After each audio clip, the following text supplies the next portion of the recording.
entering a new phase of enterprise computing, what we call the AI factory. These are not traditional data centers, rather they're systems that are designed to produce intelligence at scale. Energy, compute, and data goes in, and intelligence comes out the other end in the form of tokens. And we believe this changes everything, because now you're not just protecting infrastructure, you're protecting data pipelines, models, supply chains, and the integrity of that very intelligence itself. Not only are organizations focused on making sure the AI is secure, they're also looking to partner with the technology industry, in particular vendors, to architect security into these systems from day one versus, of course, bolting it on after the fact. Welcome to Securing the AI Factory, made possible by Dell and Intel, and joining us to break this down is Steve Kenniston from Dell. Steve, good to see you again. Hey Dave, great to be back. Thanks for coming into the studio. It's always a pleasure to have you here face to face. Let's start with AI. I mean, how does it change the attack surface? And what's different, Steve, from just securing everyday applications? Yeah, that's a great question, Dave. I think that, in prior years, right, you had folks who were highly focused when you built an application, you thought about the security of that application, that maybe that application had maybe one wrote in or one data lake that you were securing to make sure it was secure. AI changes the whole game, right? There's the model inferencing, there's the model training data, there are the systems where people can do things like prompt injection, there's identity management that needs to be thought about. And these things are changing so fast. For example, now we have agentic AI that's working its way into the model, and how do you make sure that the models that you're building and the agentic capabilities don't all take over what's happening? So there's a whole group of things that actually change from an attack surface standpoint that you want to make sure you have locked down as you're building out this brand new application, right? Every new application has a new attack surface. You mentioned agentic.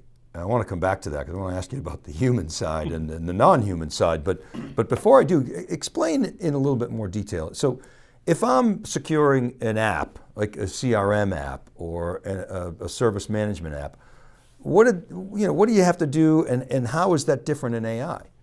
So it's really a function of the app, right? But I mean, who has access to the app, and are they allowed to have access? And a lot of times it was, for example, a CRM application. The sales team had access to it. Maybe marketing didn't because they didn't want anything being done with the data, so you kept those people out. So you had a great identity management, like who has access. You would make sure that the data was protected, so it's resilient and can be brought back if something happens to it. And you would just make sure that there really wasn't any resultant information, right? Sales reps might go in, they might put in some information, they might ask it, they might put in what happened at the meeting, right? But it's a data repository, right? AI is a bit different because you're asking it questions. There's going to be results from those questions. You're going to make decisions, and you're going to do things based on those results. Those results come from how that model was trained. There was the training data, there's the other data that goes into that from the big data lake. There's all kinds of inputs into an AI model or an AI factory that you might not have with your traditional application. Got it. Okay, so let's go back to this human element, and you mentioned identities and agents.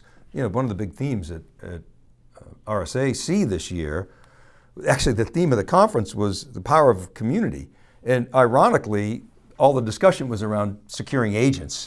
So what's the identity of an agent? So what's the human side of the equation? How does that change the way we should think about it? I'm really glad you brought that up because I'm pretty passionate about the human side of security in general, right? I think that folks that go through the process of recovering from a cyber attack are infinitely valuable, right? Not only have they help the business recover from that attack, but that going through that process, seeing how the attack behaved, knowing what to do, knowing what technology would have helped, that what they had, how it did help, and getting through that whole process really makes a difference. It makes you infinitely valuable, not only to the company that you're in, but also maybe as far as being poached from that company, right? And I don't think that enough organizations take enough time to think about things like that, the human side of what happens when these things go on. Because, You think about recovering from a cyber attack, you hear about these businesses that it takes months to recover. Yeah, that's getting the data back. But just getting the business operations up and running, maybe it's 24, 36 hours to just get those applications back online. Are security specialists focused on solving that problem for that full 24, 36 hours? Are they sleeping? Are they sleep deprived? Are they making mistakes, right? You got to make sure as a company you're paying attention to what's going on. Do you have good backup teams? And I don't mean backup as in backing up the data, but good teams backing these people up. Do you have enough people? Are you giving these guys the right kinds of breaks that they might need in an event? There's having external vendors that might help you. Dell has a great incident response and recovery program that can help you, right, when something happens and get your information back. So there's a whole aspect to the human side of things that makes a difference. So this is, again, we can't say it enough, this is a significant change in the way folks need to think about security. About a little more than 10 years ago, I interviewed Robert Gates, who's the former director of the CIA, and he sits on a lot of boards of directors. And at the time, it was very clear that security had become a board level topic. Does this change the way in which boards need to be thinking about security?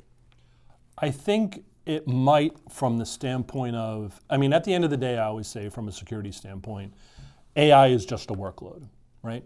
And if you have good cyber hygiene in your environment, in your business, and you're using those good best practices to secure that, you're already far ahead of the game. Now, there's a lot of nuance to an AI environment that may change, but for example, there's no special MFA specifically for AI, right? There might be specific places where you put MFA that might not be the same as traditional applications, right? However, as you start looking at agentic and start looking at additional things that can happen, there might be some call-outs that you might need to make to regulatory boards to make sure that you're staying compliant. So there are some things that the board needs to pay attention to when they're putting in a new application like this. What's the data exposure? Are we at risk? That sort of thing. So that's interesting. I mean, MFA with an agent. The agent has an authenticator. Exactly. I remember you used to walk around with one of those, the RSA, right? It would auto-generate new right, numbers. a new code every 30 seconds. So yeah, our agent's going to be doing that every nanosecond. It gives you a new code. All right, the Dell A Factory, it's an integrated stack. So you got, from a security standpoint, you've got compute, you've got networking, you've got storage, of course, data. You're securing models and you're orchestrating that whole thing. So how should we think about that? How does Dell think about that from a security standpoint? I think the right question to ask is not only does how Dell think about it, but how should customers think about it also, right? So I think 10 years ago, Dave, and I'd be interested in your thoughts, you didn't think about your server as a security product. But today you kind of have to, right? If you're not, you might be missing the boat. At Dell, we integrate security into everything that we do, right from the supply chain, through the chips, right to the device that gets delivered to you, right? And the Dell AI Factory, even more, is an integrated set of solutions where we've done some rigorous testing not only on the devices themselves to make sure that they're secure, but as far as the integration of the whole stack, what does it look like and is it secure? I like to think about most systems, right, from any vendor, right, are fairly secure, right? Where security breaks down in a system like this is where security falls between the cracks, you might think about it. By having an integrated system that's been tested, where telemetry is consistently the same through all the devices and you can kind of rely on that and you know about what's going on, it makes it a little bit easier. And right now, complexity is one of the hard things for customers to deal with, especially when you've got a lot of moving parts in like an AI workload. Well, and you asked me what I think about it. I mean, the supply chains are just exploding with complexity. You've got new fabs that are being built in Arizona, and that's definitely the catalyst of that was to have a more secure supply chain, for instance, in the United States. You've got all this discussion about rare earths. You've got software. You've got these high NA EUV machines coming out of ASML that are $380 million a piece. So very, very complicated supply chains. AI demand has increased the supply chain risks. So how should customers be thinking about that piece of the equation? Should they be worried? Should they be concerned? How does that affect which partner they work with? What are your thoughts on that? I do a lot of briefings with customers specifically, and I would say over the last 24 months, I probably had, let's say 300 briefings, right? And maybe 10 or 15 of those folks would ask about a supply chain. I'm getting that question almost in every single briefing now. Really? Customers really want to know about the supply chain, and I think that's really solid because I don't think enough folks thought about what that supply chain looked like to make sure there was security built in right from the start before they even got their device, right? And I think, as you said, the demand has changed so significantly that, for example, the chip shortage, right, is causing a lot of challenges when it comes to acquiring technologies to make sure that you have a good AI environment, right? And so in some of those cases, you might think, well, I'll just go out and get chips where I can, right? That instantly puts risk into your environment, right? One of the things that Dell pays attention to and has worked hard at is making sure that from end to end, not only do we have the inventory, but we can also make sure that that inventory is a part of that secure component that you're buying and without injecting that additional risk.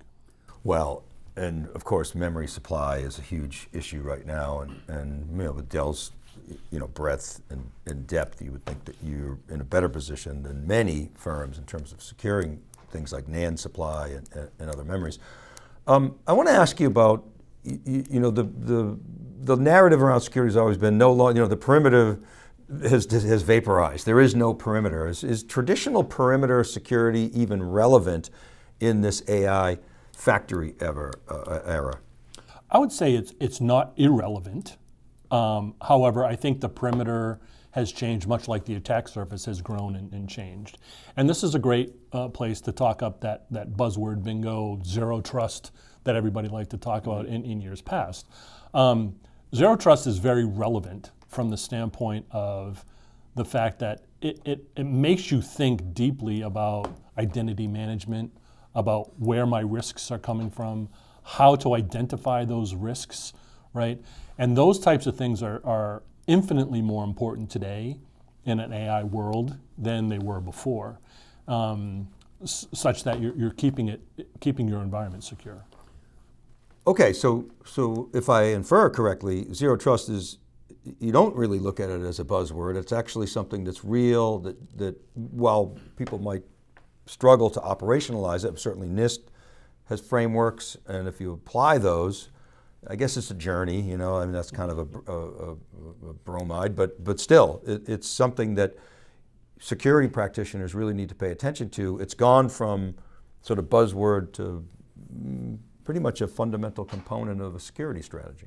Yeah, I think that you start thinking about what does zero trust actually mean, and when you boil it down to these things like around identity management, for example, you start to think about more than just the firewall and keeping the arrows from coming through and keeping them out. You're thinking about now all of a sudden who has access, not only who, when does that person have access, from what locations do they have access. These tools are getting much, much smarter at about keeping your organization safe, right? Whereas it used to be, hey, I might travel someplace and I might log in, I might have permission to do so. Well, maybe someone else does that, but maybe they log in from another country who might not have access to this information. Now you're starting to take that depth of security to that next level. My last question, is the industry still treating AI as an add-on instead of a fundamental design principle? I think that I'm hearing more and more from our services organization that when they start to go into a customer environment and they start talking about AI and implementing AI, about 85% or 90% of those get stopped because the security team hadn't been involved up until that point. And what it's saying is that it is still being bolted on. And I think the important message to customers is to think about security as a functional part of this new system, this new workload that they're deploying. Because the last thing you want to do is get to the 5-yard line and have someone from security go, stop. We haven't vetted this. We haven't looked through this. We don't understand what's going on. You want to make sure that that's a part of it. The nice thing about the AI factory is it's built with security built in, right? So that's a good step. And so if you get asked by the security teams, tell me a little bit about it. You can talk about our Dell supply chain. You can talk about what we do from the factory to build in all these things. You can talk about our secure BIOS, our hardware root of trust, and that's integrated into all of our systems, right? But unless you're talking to somebody about those, they're going to say, hey, wait, let's talk about this first. Well, during the cloud era, the cloud was the first line of defense. Now the AI factory is the first line of defense. So thank you, Steve, for sharing with us, some of your thoughts, and thanks for the good work that you guys are doing at Dell. Appreciate it. My pleasure. Thanks for having me, Dave. You're welcome. All right, you're watching Securing the AI Factory, made possible by Dell and Intel. We're going deep into the infrastructure stack, all the way up through, and then we've got a special conversation from RSAC. Keep it right there. I'm Dave Vellante. Thanks for watching.